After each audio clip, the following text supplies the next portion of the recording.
Au sujet des droits de l'homme en Chine, ces derniers mois, des diplomates étrangers ont exprimé leurs inquiétudes sur les maltraitances subies par une avocate de Pékin.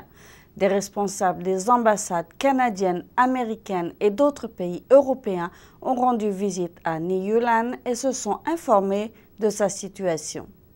À Pékin, une avocate persécutée pour avoir défendu les droits de l'homme a reçu la visite particulière de diplomates étrangers très inquiets pour sa santé. Depuis sa sortie de prison en avril dernier, Ni Yulan est restée sans domicile fixe. Elle a été emprisonnée pendant 2 ans pour avoir voulu empêcher la démolition forcée de sa maison. Ni a été logée avec son mari dans un hôtel défectueux de Pékin, sans électricité ni eau, pendant près de 2 mois. Mais les policiers la harcèlent ainsi que son mari pour quitter les lieux. Les conduits ont été sciés de telle sorte que nous soyons privés d'eau. Il n'y avait pas d'électricité non plus et l'hôtel ne nous laissait pas utiliser l'eau chaude. Il fait près de 16 degrés ici et la lumière du jour n'entre pas. La semaine dernière, l'ambassadeur américain de Chine, Joe Osman, a rendu visite à Ni Yulan dans son logement provisoire.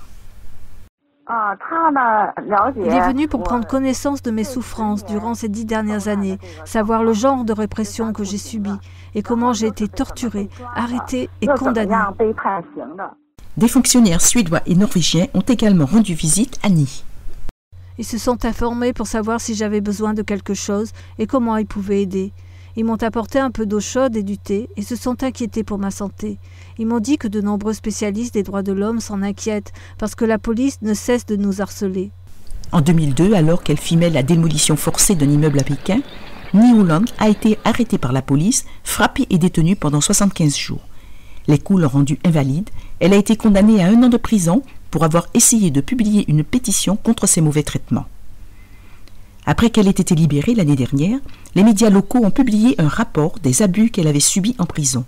La police de Pékin a finalement été forcée de placer Ni et son mari dans un hôtel. Ni affirme que les diplomates suisses et canadiens lui ont récemment rendu visite.